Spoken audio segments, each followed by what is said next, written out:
ensonga za waggulu nnyo nsonga za bakulu sagala kubira ngate njogera mingi nnyo njagala kubira ngate kutwala buterevu ew'omukulu Balam Byaluga Hale asobola kubira ngate apako of course obubaka busobola kubira ngate atuweereza naddala ku results ezavuddeyo olunaku olw'ejjo naddala ku ebyo ebyasangiddwa mu maka ga speaker olunaku olw'ejjo poliisi n'amagye ne SFC we byasazeeko side zeeyo era ng'ono avuddeyo n'awandiika obubaka n'agamba nti chickens, goats, pigs and pocket pickers should be set free from prison. We must prepare enough room for operators of illegal central banks and large-scale economic criminals hiding billions in homes and offices. Billions of Uganda shillings recovered with more expected by morning alongside millions of dollars and British pounds. Thank you, Commander General Muhoozi Kainerugaba. Let the tsunami continue until the corruption, impunity and economic sabotage are completely uprooted from Uganda. Bwatyo Balamu Byaluga Hale bosobola okubina gatemu n'agategeeza gavumenti abakwasi b'omu nsawo oba abakwata mu nsawo z'abantu ababbi b'embuzi ababbi b'ente ababbi baki enkoko biki ebyo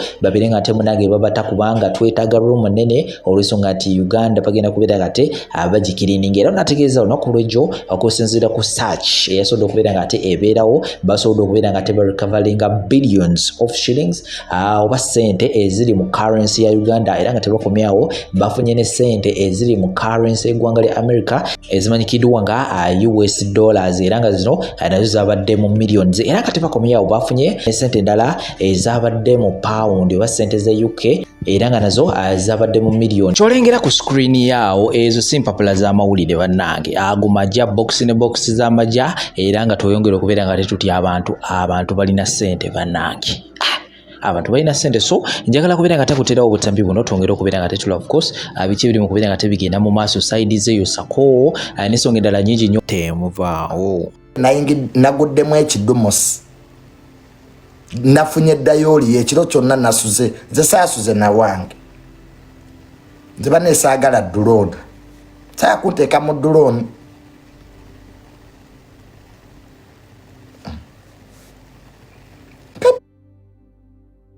kati nze nakoze eki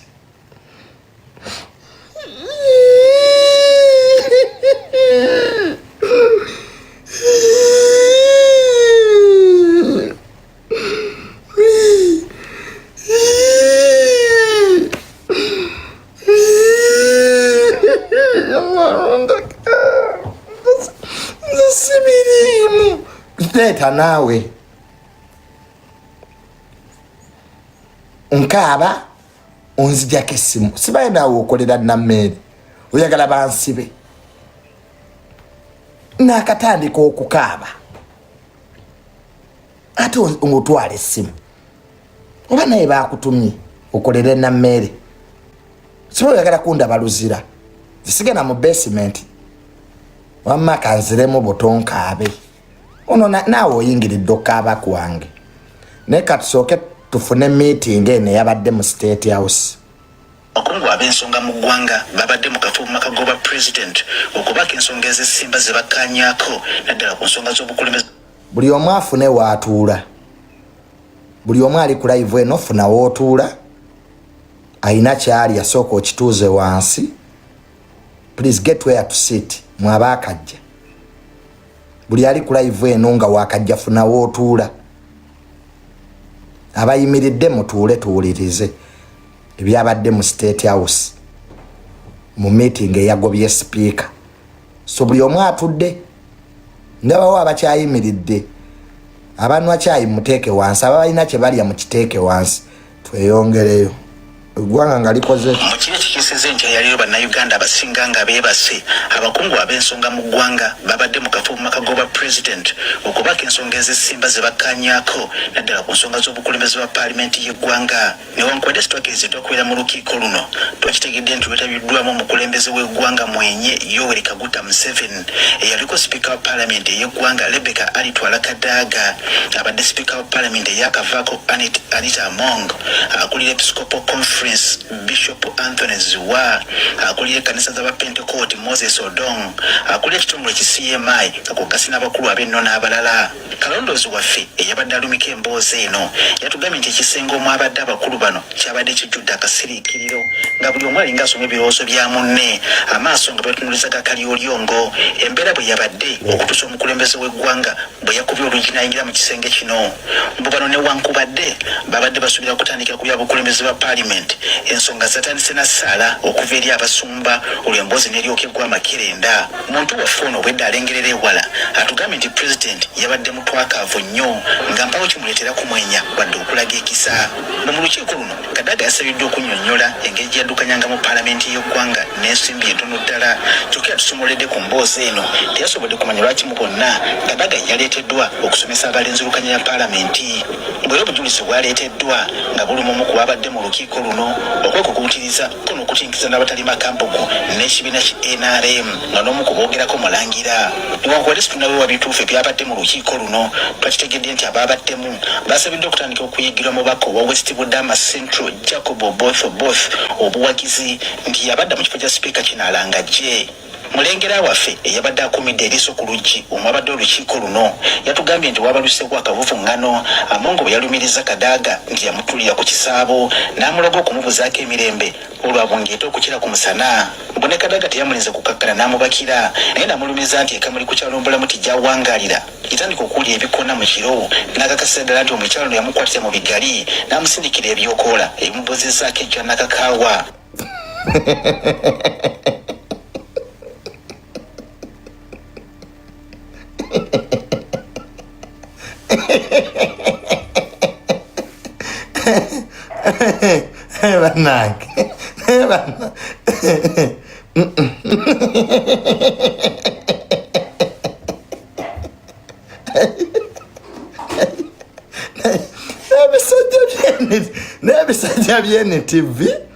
ebisajja by'NTV bisajja mmwe temuliyingira ggulu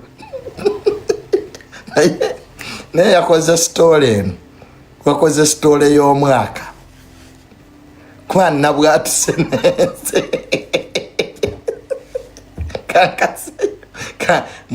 kankazeeyo buto kali basajja mmwe ab'NTV temuliyingira ggulu. Oh my God, mwakubye eggulire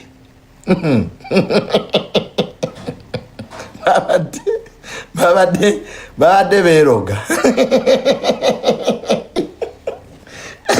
kankazeeyo omulundi gumu wano okawenjagala wano twakitegedde nti ababaddemu basabiddwa okutandika okuyigirwa mubaka owa West Budama Central Jacob Oboth obuwagizi nti yabadde mu kifo kya sipiika kinaalanga gye mulengera waffe eyabadde akumidde eriiso ku luggi omwabadde olukiiko luno yatugambye nti wabaluseeko akavuvuŋŋano Amongo bwe yalumiriza Kadaga nti yamutulira ku kisaabo n'amulaga okumubuzaako emirembe olwabungeeta okukira ku musana mbone Kadaga teyamulinze kukakkana n'amubakira naye n'amulumiza nti ekamuli ku kyalo mbulamu tijawangaalira yatandika okuwulira ebikoona mu kiro n'akakasira ddala nti omukyalo no yamukwatira mu bigali n'amusindikira ebyokoola ebimubozezzaako ejja n'akakaawa mbu Amongo bamukaliddemu ne bamubuuza gye yajja omutete gw'ensimbi gwe yaguze emmotoka ekika kya Rolls Royce efuuse ensonga ensangi zino bwe yalaba ebituuse wano n'asaba abakulu bakkakkane olwo n'abannyonnyola nti waliwo omukwano gwe eyagimugemulira ng'ekirabo kale nga tegwana kubanuula nsingo bano obwedda beeteteggula ng'omukulembeze w'eggwanga Yoweri Kaguta Museveni atudde mu kasonda awaabadde ettaala ezizimeera kyokka mu ngalo ze ng'akutte ebiwandiiko omwabadde obujulizi obulumika Amongo engeri gy'abadde adiibuddamu ensimbi amakubo mwazijja ko n'obulyake bwazeenyigiramu ekyaleetedde Amongo okkengentererwa emmeeme muntu waffe ono yatugambye nti pulezidenti yabulidde Amongo kaati nti bwe kiba kisoboka ate era nga kiyamba ye yeewalira ddala okuddamu okweyisa mu lukale oba mu bantu abangi okumala ebbanga eggere kakuba okwesembereza bannamawulire newankubadde teyakimugambye mu lwatu nti ekkomera mutadde mu lyakumukuumira amaka ge kiyite house arrest. Pulezidenti yatunudde mu mwenye ya Kadaga n'amutegeeza nti mu kabineeti ejja teyeebaliramu ekifo wakumuwa kirala naye kyatawakanyiza tukitegedde nti okumanya nga ebya Amongo si birungi mbunaamu ku bakumi bwe bakendeezeddwa lwakuba situnnamanya bameka mu lukiiko luno abadde amyuka sipiika Thomas Tayebwa teyabaddemu wadde Jacob Oboth ayogerwako kyokka nakati ekinnamanyika oba Tayebwa ye yasigaza ekifo kye oba ofiisi ya sipiika yonna yayereddwa. Uganda Zabu ekyo omuzungu kya Uganda is the pearl of Africa kati bino ebyokweroga annanga abakazi naye owulidde kye bayita oluganda.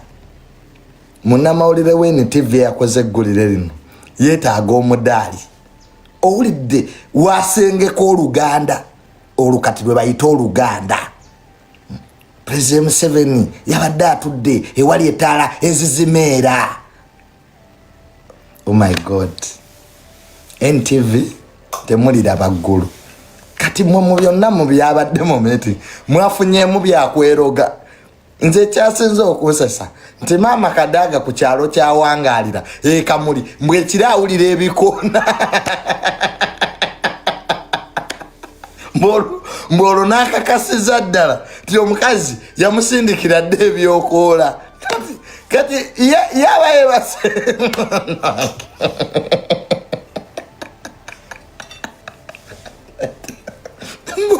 mbwe yamonge agamba mbwe bamuloga mbwe abundebunde ng'omusana bannange. Singa bantu tenanga olukiiko nandisese nze Junior singa nalubaddemu sinza atasekera bwe. So naye Speaker kyosavinzeeko kimala. Genda nze waŋŋamba tonjagala. Nasanga Speaker ekkololo namboggolera. Speaker waŋŋamba tonjagala. Nayirira amagye gange saakusanga ekkololo nomboggolera. You boy, I hate you.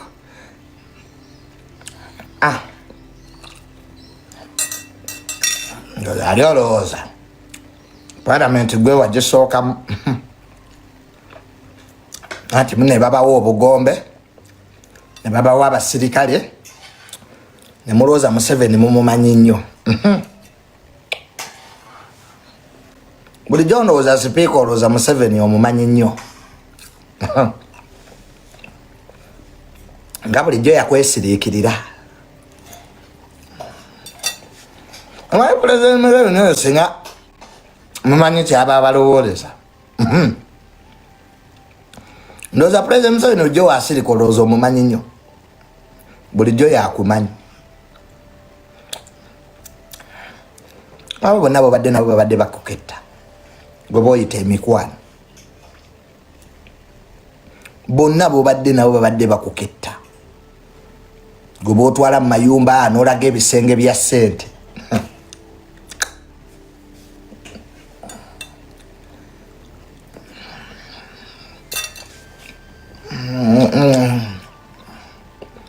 Babadde totwagala. Agende. One more boss, congratulations, sir. Boss, congratulations.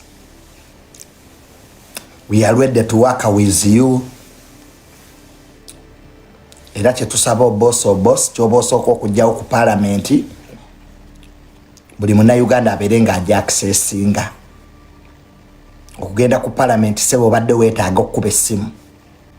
You can imagine ng'otuuka ne bagamba call nga Parliament yafuuka y'abalondemu. Tukusaba sebo Speaker omupya boss buli munnayuganda asobole nga bw'abazze okwaccessinga Parliament ebadde efuuse ya invitation ng'eringa kaadi. Ekyo tusaba kiveewo. Yo Parliament erimu library. I want people do research. Ekyokubiri era sebo Speaker tusaba information ya Parliament eweebwenga ab'amawulire. Naye okufuna information ku Parliament kibadde kizibu. Ng'ebintu babunga okugabawo ka information. So let the Parliament be free. kali baddenga komera ng'omukozi wa parliament okwogera naawe amala gifuluma omenye abakozi ba parliament badde teboogera ndeka munnange nga parliament bagiteekamu bambega mbu parliament ebadde ne bambega abaayo ng'osanga omukozi wa parliament nga tayagala kwogera naawe nga nti mune bajja kundaba nga njogera naawe bandoope General Muhoozi wamma lwanisa enguzi ebadde esusse so General Muke tuli mabega go please fight corruption mugobe ku bantu General Muhoozi cabinet empya twagala kulaba ku bantu balala tukoye abantu abadde mu cabinet ebbanga nga tebalina kye bakolamu omuntu nabeera minister emyaka 2 they are doing a lot of nothing General Muhoozi tukoye ba minister abasiibe ebweru tebabeera mu office bali ku nnyonyi bagenze ku shoppinga kulaba family zaabwe we are tired of such ministers ba minister babeere mu ggwanga ba minister babeere mu office bagende ku ground neno osanga minister akuumwa maje azifu warlord n'abantu beyajja okusavinga tebamutuukako twetaaga ba minister abazokkola saabazza okweraga amajje muga withdrawing teri kikuumisa minister na majje these are public servants neno osanga minister oyina kyoyagala omugamba tebatuukikako bateekawo abayambi baabwe bamanyiira tudde osobola okunoonya Papa Vatican n'omufuna naye okunoonya minister wa Museveni tafunika you can see the Pope but seeing a minister in Uganda nebaga appointment tewaliyo minister kikuteesaawo appointment abantu baba bazze okulaba mu office yo bateeke mu boardroom meet everybody nine muteekawo appointment muzi wa ba family zammwe muzi wa baganda bammwe muzi wa bakoddomi bammwe jene ebyo ebintu tubikooye minister abantu bonna bateeke mu boardroom laba abantu people are going through a lot is happening in this country abantu balina information eyamba government nebe bagamba tugitwalewa General Muhoozi teekawo office mu kibuga nga abantu bonna balina information basobola okujja ne bagiwa abantu babbya abantu ettaka wano abantu bakozesezza bubi obuyinza nosanga omuntu nga ye amagye ku ttaka tebagambwako nosanga ng'oli akubye ekyala amayumba agakuba abamu bawooza bakola mu State House ekyo nakyo General Muhoozi kinogera eddagala abantu abasinze okubba ettaka tudde bagamba bava mu State House twagala tumanyi ani akola mu State House n'ani atakolamu buli mufere kati nkola mu State House buli mufere State House General Muhoozi State House tubuulire abagikolamu babeere ne cards nogenda okulaba onaagoba abantu ku ttaka agamba nvudde mu office ya president eyawa so that should be rectified buli akola mu State House abeere na identity card everybody who works in State House mubawe cards ne abantu bajja ne ba intimidating ama offices omuntu najja nayingira office nakanga abalimu nvudde mu office ya president era ndagidde kakati ono mumukole bwe muti that should stop eri tujje no Muhoozi gwasobola okikola so